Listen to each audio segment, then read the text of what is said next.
지방선거로 전국이 떠들썩하죠. 2014년 6월 4일 밤이 저물고 있습니다. 이곳은 진도 팽목항, 세속이 시간이 비껴간 눈물과 비탄의 땅입니다. 세월호 사고 오늘이 벌써 50일째를 맞고 있는데요. 이곳은 아직도 돌아오지 못한 16명의 실종자를 기다리는 가족들이 머물고 계신 숙소 앞입니다. 곳곳에 켜진 TV에서는 오늘 득표수를 헤아리는 여야의 손익 계산이 한창입니다만 단 한 사람의 국민도 구조하지 못한 정부는 사실상 이곳에서 실종된 상태입니다.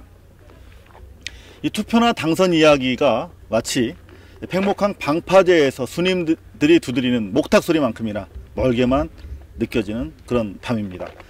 이 모든 언론이 개표 방송에 향후 정세 분석까지 그야말로 폭포수처럼 쏟아내고 있기 때문에 저희 고발뉴스는 단 3장의 사진으로 오늘 선거를 정리해 볼까 합니다. 세월호 후폭풍으로 선거 전에 곤란을 겪었던 여당이 돌연 박근혜 대통령을 도와달라는 읍소 카드를 꺼내들었죠. 정작 학생들과 시민 300명이 죽어가면서 도와달라고 손 내밀 때는 이 책임질 컨트롤 타워가 아니다 라고 뿌리치던 바로 그 손을 내밀었던 거죠. 그 손 잡기를 거부한 사나이가 있었습니다. 노동당 김한울 사무국장인데요. 오늘 오전 박근혜 대통령의 악수 제의를 거부한 사나이죠. 죽어가는 사람들, 사라져가는 희생자들, 그리고 장애인들, 노동자들, 해고자들의 손부터 잡아달라 이렇게 따끔하게 한마디 하기도 했습니다. 그런가 하면 지방선거 행위 자체를 숭고한 시민 권리 행사의 장이 아닌 코미디 현장으로 전락시킨 한 사람이 있었죠. 누구냐고요? 박근혜 대통령의 전임자입니다. 이명박 씨가 오늘 투표 현장에서 자신의 신분증 대신에 신용카드를 제출한 것인데요. 웃프다고는 할까요? 웃기긴 한데 한때 저 사람이 우리나라 대통령이었다는 사실 때문에 가슴이 아파서 웃지 못하는 그런 일도 있었습니다. 이 정도로 오늘 하루 정리해드리고 본론으로 넘어가겠습니다. 그동안 기상 악화가 계속됐습니다. 비바람이 이곳 팽목항에 계속 이어졌는데요. 그 때문에 사흘 동안 중단됐던 실종자 수색 오늘부터 재개가 됐습니다. 언딘과 88 바지선 2대가 사고 해역의 앵커 고정 작업을 마쳤고요. 오늘 밤 물때를 기다려서 이 잠수사들을 내려보낼 예정입니다.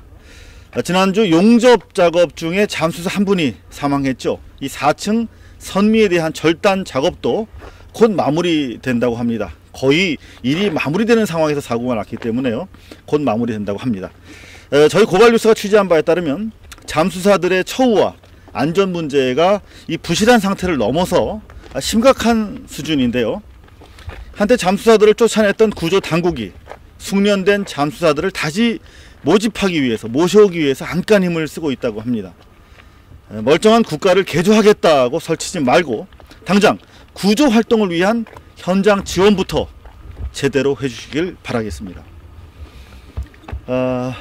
국정조사가 시작이 됐습니다. 90일간 그러니까 3달 동안 계속 될 텐데요. 늘 그랬던 것처럼 이번에도 기대할 게 별로 없을 듯 합니다. 왜냐면요, 그저께 국정조사가 시작되면서 첫 번째 순서였죠. 유가족들의 요구로 그 첫 번째 순서로 들어갔는데 여야 의원들이 이곳 팽목항을 방문하기로 했었거든요. 근데 여당 의원들이 가족들을 핑계로 대면서 오지 않았습니다. 세월호 악재가 선거전에서 번지는 걸 막기 위해서 거짓말을 한 것으로 드러났는데요. 이 때문에 시민사회와 유족들은 여야 간의 정치적 흥정 탓에 자칫 시간 끌기로 전락될 수 있는 국정조사보다는 유족들의 참여를 보장한 진상조사위원회 구성을 위한 특별법, 바로 그 특별법 제정에 힘을 쏟고 있습니다. 세월호 사고 가족 대책위 측은 1000만 명을 목표로 서명운동을 벌이고 있는데요. 700여 개 시민단체로 구성된 세월호 참사 국민대책위원회가 가세하면서 현재 100만 명을 훌쩍 넘어선 상태라고 합니다. 길거리에서 서명대를 보시면 많은 참여 바랍니다. 특별법 제정을 위한 서민운동이 전국에서 다발적으로 열리고 있는데요. 많이 좀 참여하셔야겠습니다. 그럼에도 불구하고 국정조사가 최대한 또 활용이 돼야 된다는 지적도 있습니다. 저희 고발뉴스로 친모를 둘러싼 각종 의혹과 제보들이 그야말로 답지하고 있습니다. 합리적 의심에 기초한 의혹들이긴 한데요, 대부분 확인이 쉽지 않은 것들이 많습니다. 승객들을 대피시키고 구조할 수 있는 충분한 시간이 있었음에도 왜 그렇게 하지 않았는지, 왜 선원들만 마치 사전에 약속이나 한 듯이 콕 집어서 먼저 구조했는지, 왜 오렌지색 작업복을 입은 남자를 구하기 위해서 긴 시간을 허비했는지, 또 그 남자는 왜 마스크를 착용하고 있었는지, 그리고 그 사람의 신원은 왜 공개하고 있지 않는지, 그리고 지금 보시는 이 비상 탈출 버튼만 눌렀으면 자동적으로 구조 신호는 물론이고 탈출 방송이 나가는데도 왜 선원들은 0.1초도 걸리지 않는 이 스위치를 누르지 않았는지, 그리고 배에서 났다는 폭파음, 쿵 하는 폭파음이 일관되게 진술되고 있는데요. 또 학생들이 말하는 계란 냄새는 무엇인지, 왜 출항 직전에 선원들이 가기 싫다면서 애걸복걸했는지, 배에 실어서는 안 될 위험물질을 실었다는 의혹은 사실인지, 저희도 최선을 다하겠습니다만 국회에서 앞으로 90일 동안 최소한 이 정도 의문은 밝혀주시길 바랍니다. 특히 많은 분들이 혹시 배에 핵폐기물이 실려 있었던 건 아니냐, 그래서 사실상 구조를 막았던 거 아니냐, 이런 의혹도 제기하고 계십니다. 그래서 저희가 어제 밤새도록 이곳 팽목항 일대를 돌았습니다.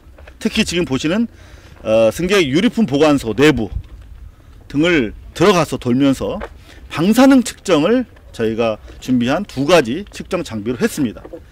일단 유의미한 방사능은 검출되지 않았습니다. 이 모든 의혹들에 대해서 국정조사 과정에서 보다 정밀하고 또 현실적인 조사가 이루어져야 할 것입니다. 세월호 참사 이제 50일이 지나갑니다. 1000명에 달하는 취재진들이 북적이던 이곳 팽목항, 이제는 저희 보신 것처럼 전경들 외에는 그야말로 인적이 드물 정도로 썰렁해졌습니다. 유가족들이 가장 듣기 싫어하는 말이 이제 그만 울라는 그런 얘기랍니다. 그만 잊으라 하는 위로가 가장 싫답니다.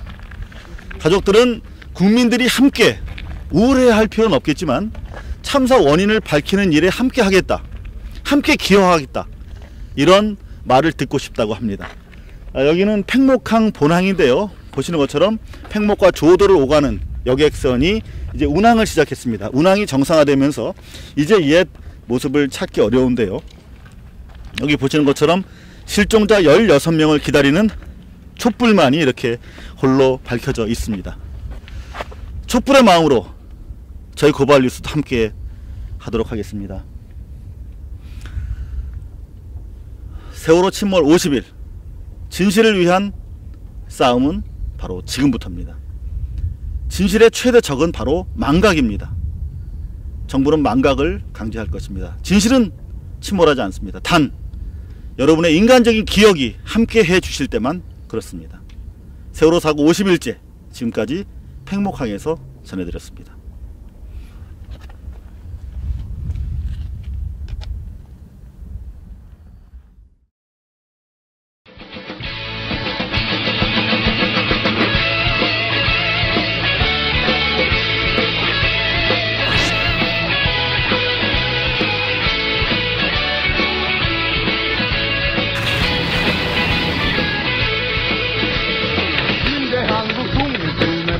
용사야, 조국의 부르심은 네가 아느냐. MBC 본사에 계셨을 때는 그 장비 때문에 이렇게 낯서신 일이 없었겠죠.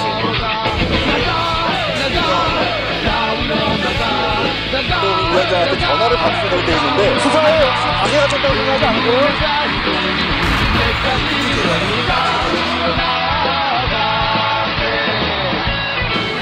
10년 전에 고발뉴스닷컴, 이상호 기자의 고발뉴스라고 하는 홈페이지를 만들면서 그때 사실 어려졌을 때 초년병 기자 생활 할 때부터 너무 많은 사람을 구속시켰거든요. 그리고 너무 많은 사람을 다치는 걸 봤고, 근데 내가 도대체 이 기자직을 왜 하는 건지 되게 회의가 됐더라고요. 그래서 내가 그 홈페이지에도 담아놓은 얘기지만 내 국민의 삶이래요. 그러니까 고발은 사람에 대한 증오가 아니라 사회에